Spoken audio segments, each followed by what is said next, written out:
Hello student, कैसे हो आप लोग। स्टूडेंट, आज का ये वीडियो उन सभी स्टूडेंट के लिए सबसे ज़्यादा इम्पॉर्टेंट है जो 2023 बोर्ड परीक्षा देने वाले हैं, क्योंकि आज के इस वीडियो में हम बोर्ड एग्जाम में वायरल पेपर लेकर आए। यानी ऐसा आएगा भूगोल का पेपर जो क्लास 12 जियोग्राफी यानी भूगोल के छात्र हैं उनके लिए एक वायरल पेपर लेकर आए जो कि बोर्ड एग्जाम के द्वारा जारी किया गया है। अभी से तैयार कर लो, यानी अभी से तैयार कर लो, क्योंकि बोर्ड एग्जाम में 100% यही पेपर आएगा। और पेपर में सॉल्यूशन के साथ, यानी पेपर भी हम जो आपको मॉडल पेपर ये आपका है इसको हम सॉल्यूशन के साथ में आपको कराएंगे ताकि आप बोर्ड एग्जाम में 70 में 70 ला सको। तो वीडियो को आप लास्ट तक जरूर देखिएगा। चैनल पर नए तो हमारे चैनल को भी सब्सक्राइब कर लीजिए और वीडियो को लाइक करना मत भूलिएगा, क्योंकि हम ऐसा इंपॉर्टेंट वीडियो आपके लिए लाते रहेंगे। तो देखिए, जियोग्राफी का वायरल पेपर है, इसको हम थोड़ा क्या करेंगे, ये वीडियो थोड़ा लंबा भी हो सकता है, तो वीडियो को आप लास्ट तक देखिएगा, क्योंकि हम इसको पेपर को क्या है सॉल्यूशन के साथ में बताएंगे, यानी प्रश्न का उत्तर भी देंगे। तो वीडियो को लास्ट तक देखना मत भूलिएगा। देखिए,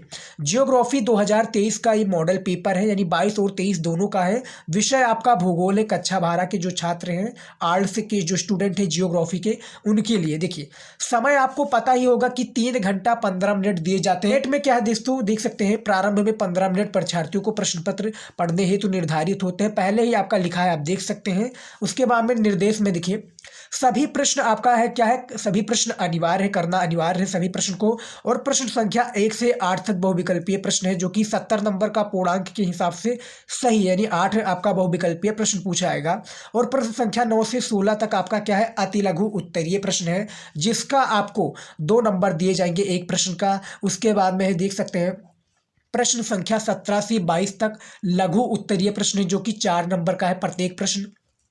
उसके बाद में प्रश्न संख्या 23 से 24 तक दीर्घ उत्तरीय प्रश्न है, जो कि 6 नंबर का है। और सबसे लास्ट में हमारा आ जाता है 25 से 26 तक मानचित्र संबंधित कार्य अगला है, यानी बहुविकल्पीय प्रश्न से हम स्टार्ट करेंगे, क्योंकि ये 8 प्रश्न पूछे जाते हैं और प्रत्येक प्रश्न जो आपका 1 नंबर का होता है, सभी को पता होगा ये ऑब्जेक्टिव क्वेश्चन होता है। यानी पहला निर्देश दिया गया है, आप देख सकते हैं ऊपर कि निम्नलिखित में से, यानी जो सही प्रश्न है इनमें से 4 विकल्प है, 4 विकल्प में से एक का आपको सही उत्तर का आपको उत्तर पुस्तिका में अपने, यानी उत्तर पुस्तिका अपने कॉपी में लिखना है। तो पहला प्रश्न आपके स्क्रीन पर देख सकते हैं कि निम्नलिखित में से कौन सा एक मानव भूगोल का उपागम नहीं है, यानी इन 4 विकल्प में से कौन एक मानव भूगोल का क्या है नहीं, बेसिकली जो मानव भूगोल उसका नहीं उपागम नहीं है। आपके पास 4 विकल्प है, चारों में से आपका बस एक ही राइट आंसर है, याद रखिएगा।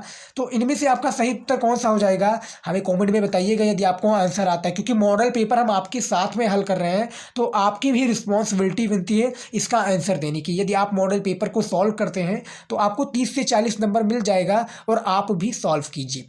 तो इनमें से आपका खा हो जाएगा राइट आंसर, याद रखिएगा। मात्रात्मक क्रांति इसका सही उत्तर हो जाएगा। किसके, यानी जो निम्नलिखित में से मानव भूगोल का उपागम नहीं है, यहाँ पर नहीं बात हो रही, तो मात्रात्मक क्रांति। उसके बाद में दूसरा प्रश्न है आपका जियोग्राफी का, मानव विकास की अवधारणा निम्नलिखित में से किस विद्वान की देन है, यानी जो मानव विकास की अवधारणा है ये किन विद्वान ने दिया था। आपके पास ऑप्शन है, का आपका हो जाएगा प्रो अमित सेन, खा डॉक्टर महबूब उल हक, खा गा आपका एलएनसी सेम्प्लू, या घा रेटिजल। तो इनमें से आपका चारों में से सही विकल्प आपका राइट आंसर हो जाएगा डॉक्टर महबूब उल हक, यानी खा इसका राइट आंसर हो जाएगा, जो कि मानव विकास की अवधारणा इन्होंने ही प्रस्तुत की थी। तीसरा प्रश्न है आपका बहुविकल्पीय का, क्योंकि जियोग्राफी में 8 प्रश्न पूछा जाता है, याद रखिएगा, और प्रत्येक प्रश्न आपका 1 नंबर का होता है, तो 8 नंबर आपका यहीं पे कन्फर्म हो जाता है। तीसरा प्रश्न है, देखिए निम्नलिखित देशों में से किस देश में सहकारी कृषि का क्या है सफल प्रशिक्षण किया गया, यानी सहकारी जो कृषि है इसका सफल प्रशिक्षण किया गया। इनमें से आपका खा हो जाएगा डेनमार्क, इसका राइट आंसर हो जाएगा, याद रखिएगा, क्योंकि जो डेनमार्क है इसमें सहकारी कृषि का सफल प्रशिक्षण किया गया। चौथा प्रश्न है आपका, निम्न में से किस प्रकार की बस्तियां सड़क नदियां, देखिए निम्न में से किस प्रकार की बस्तियां सड़क नदी या नहर के किनारे होती हैं, याद रखिएगा किन प्रकार की, यानी इसमें जो आपका चैप्टर आपका जो 7 है, चैप्टर 7 या 6 है आपका, इसी चैप्टर से लिया गया ये प्रश्न है आपका। जो चौथा प्रश्न है आपका कि निम्न में से किस प्रकार की जो बस्तियां हैं नदी या नहर के किनारे होती है, का आपका हो जाएगा वृत्ताकार, खा चौकपट्टी, या गा रेखीय, या घा वर्गाकार। तो इनमें से आपका राइट आंसर जो हो जाएगा, याद रखिएगा, गा हो जाएगा रेखीय, इसका सही उत्तर हो जाएगा चौथे नंबर प्रश्न का। चलिए देखिए पांचवा प्रश्न है आपका कि सन 2011 की, देखिए पांचवा प्रश्न क्या है कि सन 2011 की जनगणना के अनुसार निम्नलिखित में से किस राज्य में, देखिए किस राज्य में नगरीय जनसंख्या का अनुपात क्या है, सर्वाधिक है। ये देखिए पहले प्रश्न को पढ़िए कि सन 2011 यानी जो 2011 की जनगणना के अनुसार निम्नलिखित में से 4 राज्य हैं, ये देख सकते हैं। चारों में से किसमें जो है जनसंख्या यानी जो नगरीय जनसंख्या का अनुपात है वो सर्वाधिक, यानी जो नगरीय जनसंख्या यानी किसका, जो नगर में जाकर बस जाते हैं उनका जो अनुपात है यानी जनसंख्या किन राज्यों में सर्वाधिक है बताया। तो इनमें से खा हो जाएगा, याद रखिएगा महाराष्ट्र हो जाएगा। महाराष्ट्र में क्या है, नगरीय जो जनसंख्या है सब सर्वाधिक वहां पर गई है। निम्नलिखित में से कौन सा नगर नदी तट पर अवस्थित नहीं है, यानी 4 विकल्प है, चारों में से कौन सा एक नगर है जो कि नदी तट पर अवस्थित नहीं है। का आपका हो जाएगा आगरा, खा हो जाएगा भोपाल, गा आपका हो जाएगा पटना या घा कोलकाता। तो इनमें से आपका भोपाल हो जाएगा राइट आंसर, याद रखिएगा भोपाल इसका सही उत्तर हो जाएगा जो कि नदी तट पर अवस्थित नहीं है। सातवां प्रश्न क्या है, निम्नलिखित में से किस स्थान पर पहला परमाणु ऊर्जा स्टेशन स्थापित किया गया था, यानी जो पहला परमाणु ऊर्जा स्टेशन है किस स्थान पर स्थापित किया गया था। ये देखिए 4 विकल्प है, इन्हीं में से आपका एक राइट आंसर हो जाएगा। तो इनमें से आपका आई होप कि कमेंट में हमें बता दिए, क्योंकि मॉडल पेपर आपकी रिस्पॉन्सिबिलिटी है हल करना, हम आपको हल करा रहे हैं तो इसकी रिस्पॉन्सिबिलिटी होती है कि आप भी इसको सॉल्व कीजिए, मिलकर सॉल्व करते हैं ताकि जल्दी से सॉल्व हो जाए। और जिस प्रकार से यदि आपको आंसर आता होगा, यदि आपने मॉडल पेपर को सॉल्व किया होगा तो आपको आता होगा, यदि आप कंफर्म नहीं है तो इस वीडियो में कंफर्म हो जाएगा। तो जो 7वां प्रश्न इनमें से आपका घा हो जाएगा, तारापुर हो जाएगा। पहला परमाणु ऊर्जा जो स्टेशन स्थापित हुआ ये बेसिकली तारापुर में ही हुआ, याद रखिएगा।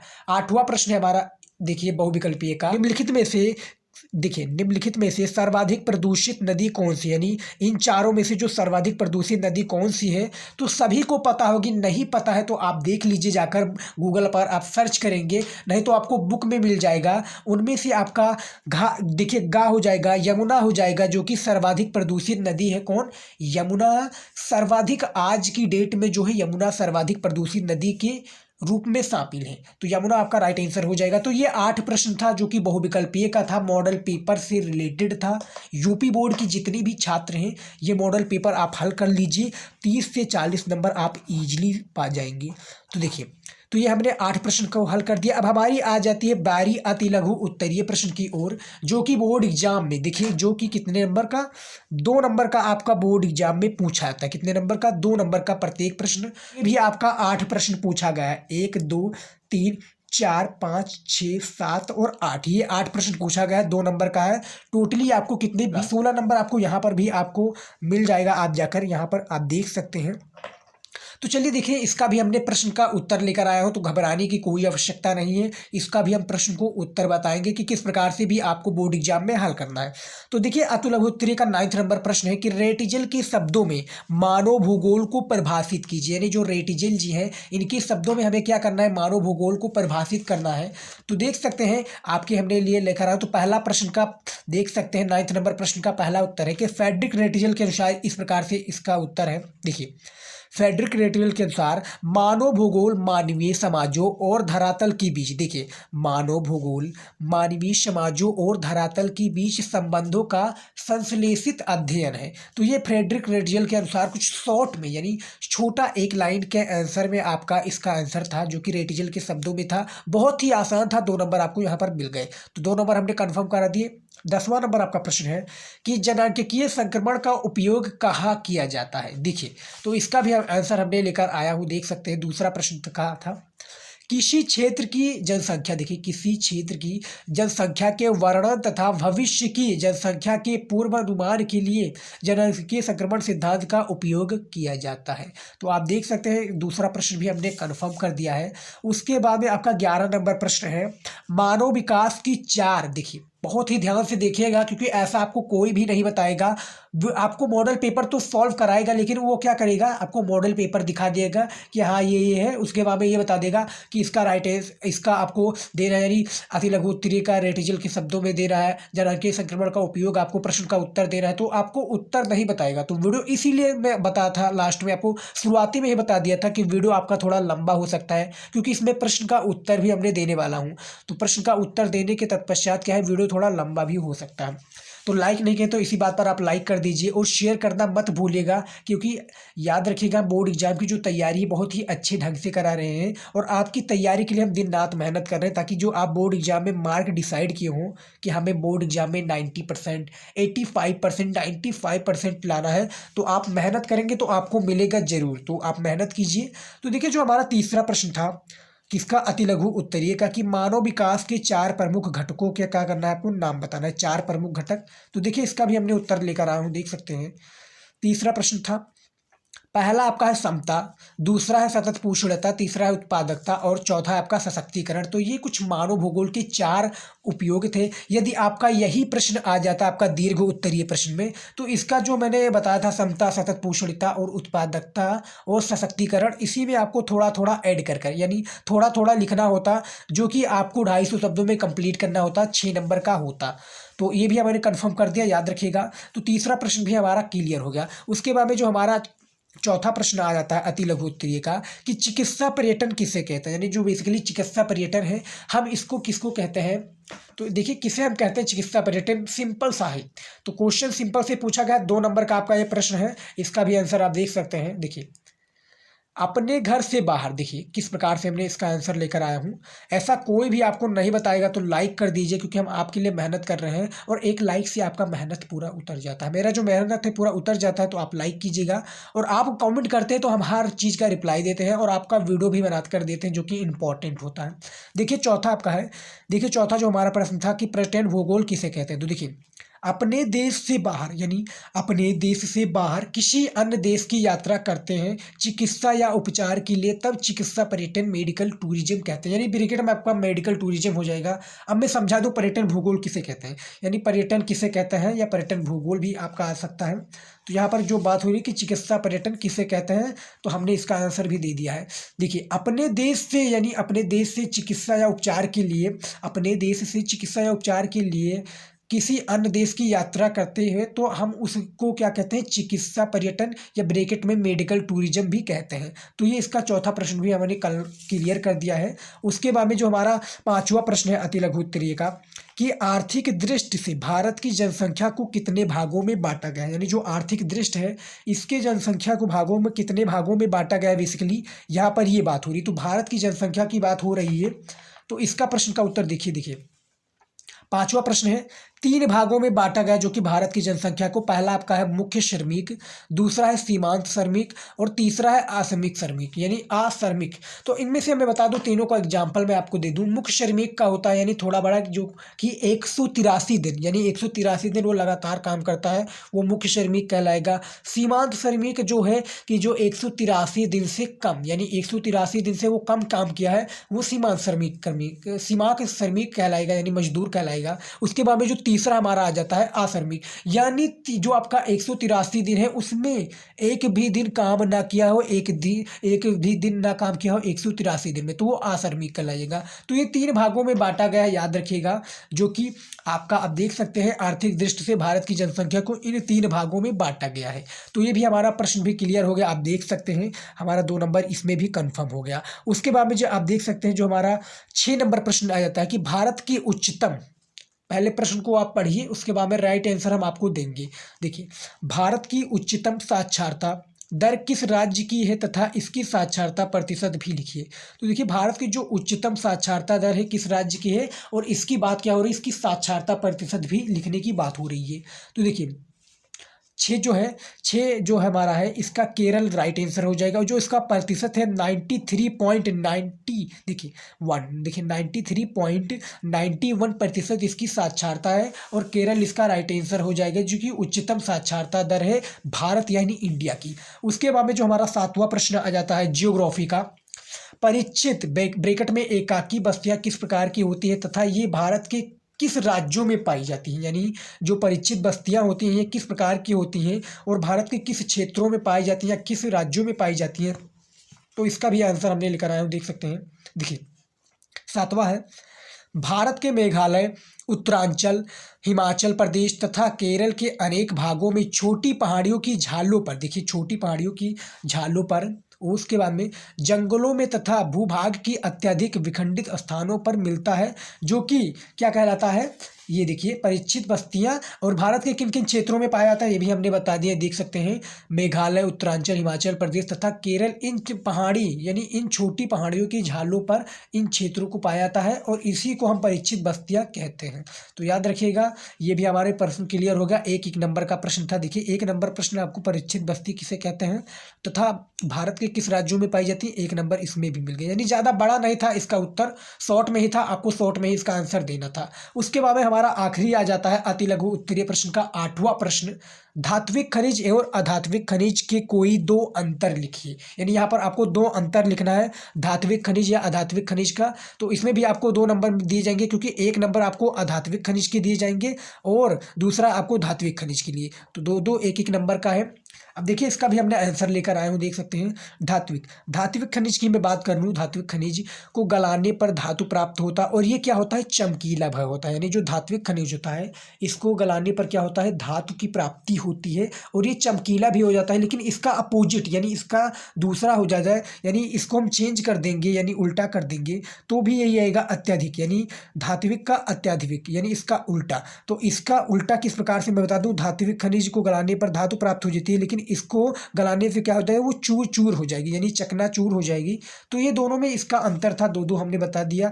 अंतर आप देख सकते हैं, धात्विक खनिज और अधात्विक खनिज में अंतर डिफरेंस बता दिया, जिसमें अंतर था आप देख सकते हैं। तो हमने अति लघु उत्तरीय प्रश्न का भी हमने इसका आंसर भी क्लियर कर दिया। अब जो हमारा अगला आ जाता है लघु उत्तरीय प्रश्न, जो कि बोर्ड एग्जाम में 4 नंबर का पूछा जाता है, 4 नंबर का पूछा जाता है। तो ये बोर्ड एग्जाम के लिए काफ़ी ज़्यादा इंपॉर्टेंट होता है। ये शायद 6 क्वेश्चन पूछे जाते हैं बोर्ड एग्जाम में।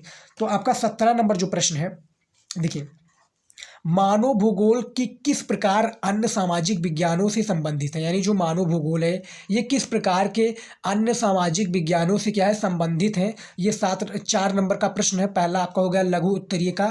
उसके बाद में 18 नंबर प्रश्न है, प्रवास के प्रतिकर्ष कारक और अपकर्ष कारक के 2 अंतर लिखिए। यानी जो प्रवास के प्रतिकर्ष और अपकर्ष कारक है इसके कोई आपको 2 अंतर लिखना है। उसके बाद में 19 नंबर आपका प्रश्न है लघु उत्तरीय का, कि बाजारीय सब्जी कृषि नगरीय क्षेत्रों के समीप क्यों की जाती है। इसका भी आपको एग्जाम्पल यानी इसका परिभाषा और समीप क्यों की जाती है इसको भी आपको बताना है संक्षेप में। 20 नंबर आपका प्रश्न है, ये कहा जाता है कि भारत में जल संसाधनों में तेजी से कमी आ रही है। जल संसाधनों की कमी के लिए उत्तरदायी कारकों को लिखे। यानी जो जल संसाधन है इसके कमी के लिए जो उत्तरदायी उत्तरदायी कारकों को आपको लिखना है, बिल्कुल संक्षेप में लिखना है।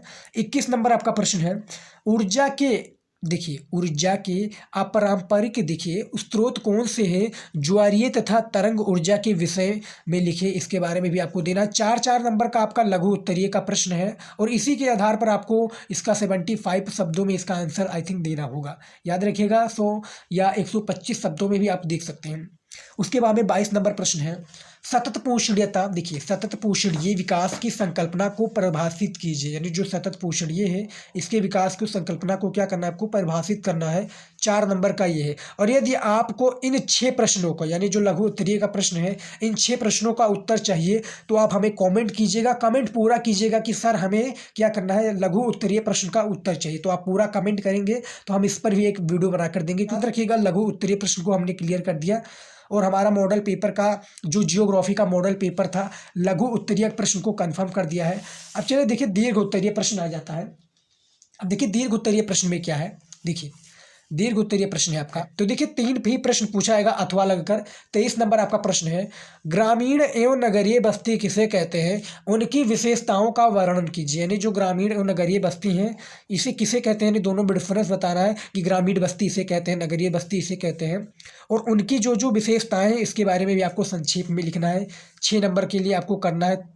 तो उसके बाद में अथवा लगकर लगा है, आप देख सकते हैं, मानव के प्रकृतिकरण का वर्णन कीजिए। चाहे आप ऊपर वाला ग्रामीण और नगरीय बस्ती किसे कहते हैं इसको कर सकते हैं, या मानव के प्रकृतिकरण का वर्णन कीजिए इसको भी आप कर सकते हैं। तो अथवा लगा है, दोनों में से चाहे जो भी आप कर सकते हैं। 24 नंबर आपका प्रश्न है, भारत में जनसंख्या के घनत्व का स्थानिक जो स्थानिक विवरण है इसको आपको स्पष्ट करना है। जो 24 नंबर हमारा प्रश्न है कि भारत में जनसंख्या के घनत्व का जो स्थानिक विवरण है इसको आपको स्पष्ट करना है। अथवा लगा है इसमें, आप चाहे आप ऊपर वाला कर दीजिए 24 नंबर प्रश्न को, चाहे आप ये नीचे वाला देख सकते हैं। नगरों के प्रक्रियात्मक वर्गीकरण का उल्लेख कीजिए तथा किसी 4 प्रक्रियात्मक नगरों का उदाहरण सहित लिखिए। इसके लिए आपको 6 नंबर दिए जाएंगे, आप याद रखिएगा। तो ये भी हमारा क्लियर हो गया। टोटली कहने का मतलब है आपका कितना, 3 ही प्रश्न पूछा जाएगा। इनमें 3 ही प्रश्न पूछा जाएगा, या 2 प्रश्न भी पूछा जा सकता है। 2 प्रश्न इसमें पूछा गया है। तो काफ़ी में होता है 3 प्रश्न पूछा जाता है, लेकिन इसमें जियोग्राफी में 2 ही पूछा गया, क्योंकि इसमें अब हमारा जो लास्ट में बचता है मानचित्रकार। देखिए 25 नंबर हमारा प्रश्न है, प्रश्नोत्तर आप डालेंगे, याद रखिएगा। भारत के दिए गए मानचित्र में निम्नलिखित में से उपयुक्त चिन्हों द्वारा दर्शाइए और उनके नाम भी लिखिए। यानी जो भारत में दिए गए मानचित्र हैं इसको उपयुक्त चिन्ह के द्वारा हमने एक डेडिकेटेड वीडियो बनाया है, और एक और भी वीडियो बनाएंगे ताकि आपका पूरा जो डाउट है क्लियर हो जाए। उस पर हमने भी वीडियो बनाया है कि मानचित्र कैसे भरे बोर्ड एग्जाम में, किस प्रकार से उसका आंसर दें और किस प्रकार से बोर्ड एग्जाम में उसका मानचित्र भरें, ताकि जो हमें मानचित्र में भी काफ़ी अच्छे मार्क मिल सके। तो देखिए पहला प्रश्न है आपका मानचित्र का कि सबसे अधिक जनसंख्या वाला राज्य क्यों है, क्योंकि ये भारत से रिलेटेड है, यानी इंडिया से रिलेटेड है। हमने इंटरनेशनल यानी विश्व वाला भी मैप भी तैयार किया है, तो उसको भी हमने बताने हैं। देखिए भारत अधिक जनसंख्या वाला है, यानी देखिए जो सबसे अधिक जनसंख्या वाला राज्य कौन सा है भारत का, तो वो आपका उत्तर प्रदेश हो जाएगा। याद रखिएगा उत्तर प्रदेश सबसे अधिक जनसंख्या वाला राज्य है। इस समय प्रेजेंट टाइम में 25 करोड़ जनसंख्या है, याद रखिएगा। दूसरा प्रश्न है आपका अधिकतम साक्षरता वाला राज्य, यानी भारत का जो अधिकतम साक्षरता वाला राज्य है वो कौन सा है, तो वो आपका हो जाएगा केरल हो जाएगा। 93.91% साक्षरता दर है, ये भी हमने बता दिया। तीसरा है आपका मध्य प्रदेश, एक तांबा क्षेत्र, यानी मध्य प्रदेश का एक तांबा क्षेत्र बताना है। ये भी आपका एक नंबर का हो जाता है, यानी आधा आधा नंबर का रख लीजिए।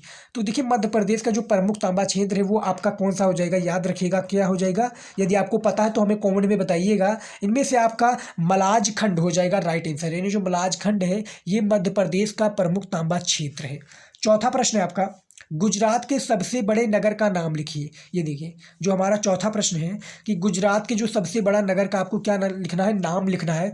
तो मैं बता दूं यदि आपको नहीं पता है तो याद रखिएगा अहमदाबाद इसका राइट आंसर हो जाएगा। कौन हो जाएगा, गुजरात का जो सबसे बड़ा नगर है वो आपका हो जाएगा अहमदाबाद। क्या हो जाएगा, अहमदाबाद, याद रखिएगा। उसके बाद में पांचवा है कि उत्तर प्रदेश का प्रमुख परमाणु शक्ति केंद्र, यानी जो उत्तर प्रदेश का प्रमुख परमाणु शक्ति केंद्र है वो कौन सा है, तो वो आपका हो जाएगा रावत भाटा। याद रखिएगा रावत भाटा आपका राइट आंसर हो जाएगा इस मॉडल पेपर। तो हमारा 5 प्रश्न इसमें भी क्लियर कर दिया जाता है दोस्तों। अब देखिए यहाँ पर भी अथवा लगा है, जिस प्रकार से आपका दीर्घ उत्तरीय प्रश्न में अथवा लगा था सेम इसी प्रकार से इसमें भी अथवा लगा है। देखिए अब अथवा लगाकर आप चाहे ई वाला कीजिए, चाहे जो केवल दृष्टिबाधित परीक्षार्थियों के लिए, जो दृष्टिबाधित परीक्षार्थी हैं उनके लिए ये वाला दिया गया है। तो देखिए भारत के सबसे अधिक जनसंख्या वाले राज्यों का नाम लिखना है, तो यहाँ पर आप नाम ही लिख देंगे। यहाँ पर आपको दर्शाना रहेगा, लेकिन यहाँ पर आपको नाम लिखना है तो नाम भी लिख दीजिए, और इसमें दर्शाना भी रहेगा और साथ में कॉपी में नाम भी लिखना होगा। तो ये भी आपको दोनों काम है,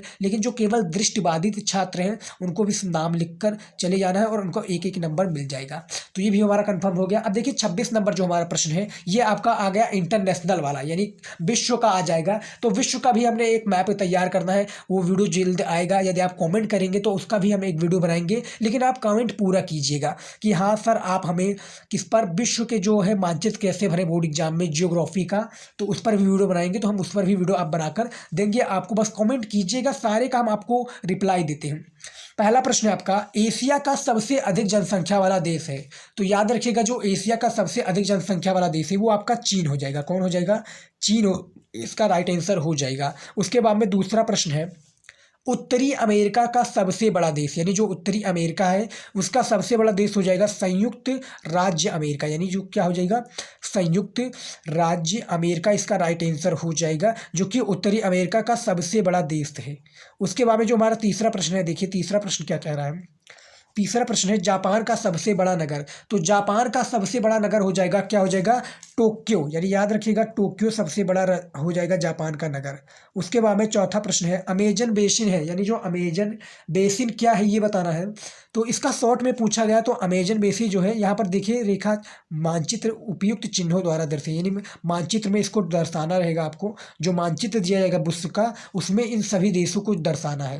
तो अमेजन बेसिन है क्या है, तो इसका राइट आंसर हो जाएगा अमेरिका हो जाएगा। अमेजन जो बेसिन है बेसिकली ये आपका चौथे का अमेरिका राइट आंसर हो जाएगा। अमेरिका जो अमेरिका बेसिन है बेसिकली ये कहाँ पर है, वो आपका अमेरिका हो जाएगा। इसका सही उत्तर ये है। पांचवा आपका है दक्षिण अमेरिका का सबसे छोटा देश, यानी जो दक्षिण अमेरिका इसका सबसे छोटा देश हो जाएगा आपका सूरीनाम। क्या हो जाएगा, सूरीनाम इसका राइट आंसर हो जाएगा। तो याद रखिएगा ये भी पांचवा प्रश्न हमारे क्लियर कर दिया है। 26 नंबर जो कि संसार की, देखिए संसार के दिए गए रेखा मानचित्र में उपयुक्त चिन्हों द्वारा निम्नलिखित दर्शाए तथा उनके नाम भी लिखिए, यानी दर्शाना भी है नाम भी लिखना है। अथवा लगाकर इसमें भी आ गया, जो दृष्टिबाधित छात्र है वो इसको कर सकते हैं, इसमें भी आपको एक एक नंबर दिए जाएंगे।